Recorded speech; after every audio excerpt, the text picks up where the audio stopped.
আছে তাই আসবেন, বেশি লোক ভিতরে আসবে না।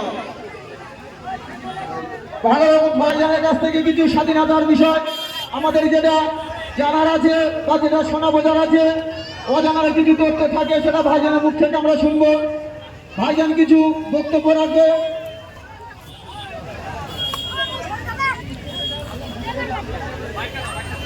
নটা 15 থেকে টাইম হওয়ার পরেও এখনো পর্যন্ত আপনারা এত অপেক্ষা করছেন।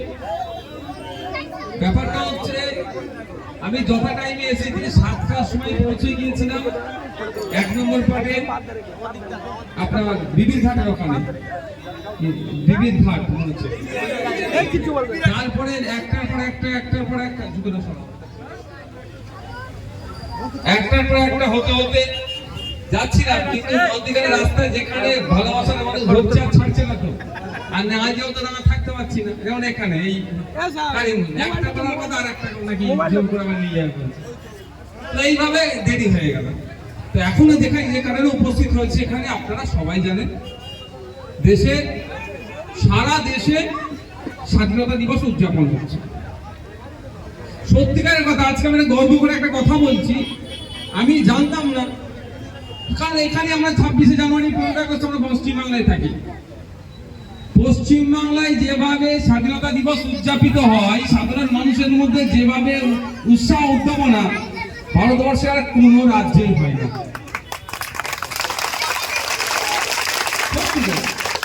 একটা অথেন্টিক বলছি, কথা আলোচনা বেশি জানলাম, এটা আমাদের গর্ব করে, কারণ আজ এটা কিন্তু রেকর্ড আমাদের, এটা আমাদের রক্তে বইছে।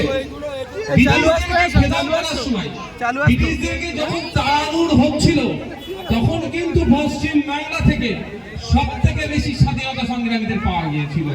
পাঞ্জাব ছিল, অন্যান্য রাজ্য ছিল, কারণ বিনয় বাদল দীনেশ, মাস্টারদা সূর্য সেন, বিরসা মুন্ডা, কারা ছিল এরা থেকে শুরু করে গান্ধী বুড়ি থেকে শুরু করে প্রীতিলতা ওয়াদ্দেদার, সব দেখেন বাংলা। আরো আছেন সীমান্ত গান্ধী, খান আব্দুল গফফার খান, গান্ধীজি, নেতাজি সুভাষচন্দ্র বোস, আমাদের আইকন। তো আজকে এই জায়গায় দাঁড়িয়ে স্বাধীনতা দিবস, এই জায়গায় দাঁড়িয়ে আমাদেরকে শপথ করতে হবে। আজকে আমরা ৭৮তম স্বাধীনতা দিবস উদযাপন করছি, আমাদেরকে শপথ করতে হবে জল জমি জঙ্গলের যে অধিকার আদিবাসীদের, সেটা ফিরিয়ে দিতে হবে। সেই লড়াই আমাদেরকে করতে হবে। যে বিরসা মুন্ডা আদিবাসী সমাজের আইকন, মাত্র 25 বছর বয়সে দেশের জন্য জীবন উৎসর্গ করেছিল, তার উত্তরসূরিদের জল জমি জঙ্গল আমরা কাটতে দেব না, এই শপথ আমাদেরকে নিতে হবে। আমাদেরকে শপথ নিতে হবে। প্রীতিলতা ওয়াদ্দেদারকে দেখে মাত্র 22 বছর বয়সে দেশের জন্য জীবন উৎসর্গ করেছিল, তাই আর কোন মহিলার প্রতি আর্জি করে যে অন্যায় হয়েছে, কোন ডাক্তারের প্রতি, পড়ুয়া ডাক্তারের প্রতি সহ কোন মহিলার প্রতি না অন্যায় হয়, আর আর্জিকর কাণ্ডে যারা দোষী যাতে দ্রুত শাস্তি পায়, তার জন্য আমাদেরকে আওয়াজ তুলতে হবে। আজকে তিনি আমাদেরকে বাঙালি শপথ নিতে হবে। উড়িষ্যায় কিছু বাংলাভাষী শ্রমিকদের সাথে উড়িষ্যার জনগণ, কিছু বদ জনগণ যে আচরণ করছে, সেটাকে বন্ধ করার জন্য এখান থেকে আমি মেসেজ পাঠিয়েছি। আরো অনেকে প্রতিবাদ করেছে, আমরা বার্তা দিয়েছি, অবিলম্বে এটা বন্ধ করতে হবে, কোন অন্যায় বরদাস্ত করা যাবে না। এই শপথ আজকে আমাদের এখান থেকে নিতে হবে। বন্ধুগণ, 26শে জানুয়ারি 15 আগস্ট আজকে শুধু দায়িত্বশীল নাগরিক হয়ে উঠছে ওটা বলা হবে না, বাকি বছরের বাকি দিনগুলোতেও আপনাকে আমাকে দায়িত্বশীল হয়ে উঠতে হবে। আপনাকে আমাকে দায়িত্বশীল কিভাবে হবে? চোখের সামনে যে ছোট বড় অন্যায় হচ্ছে, সে অন্যায়গুলোকে প্রতিহত করতে হবে, অন্যায়গুলোকে রুখতে হবে। আজকে ছোট অন্যায়কে যদি রোখেন, কালকে এই ছোট অন্যায় বড় অন্যায় পরিণত হবে, এটা আমরা হতে দেব না। রুখবেন কিভাবে? এই বিনয় বাদল দীনেশ, এই বিরসা মুন্ডা, এই আশফাক উল্লাহ, এই আপনার ক্ষুদিরাম থেকে শুরু করে এদের জীবন ত্যাগের ফলে, আত্মত্যাগের ফলে, আত্মবলিদানের ফলে আমরা সংবিধান পেয়েছি। সেই সংবিধানে লিপিবদ্ধ আছে। প্রতিবাদ প্রতিরোধ কেমন ভাবে আমরা করব? গণতান্ত্রিক প্রক্রিয়াতে করব, গণতান্ত্রিক পদ্ধতিতে করব।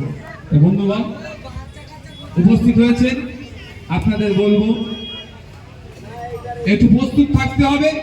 আজকের এই দিনে বলছি, কারণ গত রাত্রে যে জঘন্যতম কাণ্ড আমরা দেখলাম আরজি করে, নাকি গুন্ডা মস্তান এসে নাকি আরজি করের হসপিটাল ভাঙাভাঙি করেছে। তাহলে পুলিশ কি করছিল? পুলিশকে সম্মান দিয়ে বলছি, তাহলে রাজ্য প্রশাসনের ব্যর্থতা, ল অ্যান্ড অর্ডার বলে আর কিছু নয়। ও এমার্জেন্সিতে গিয়ে ভাঙচুর চালাচ্ছে। এমার্জেন্সিতে তো অনেক রোগীর পরিবারের পরিজন ওখানে নিয়ে থাকে, তো যারা ভর্তি আছে তাদের উপরে অত্যাচার হচ্ছে। এটা বন্ধ হওয়া দরকার।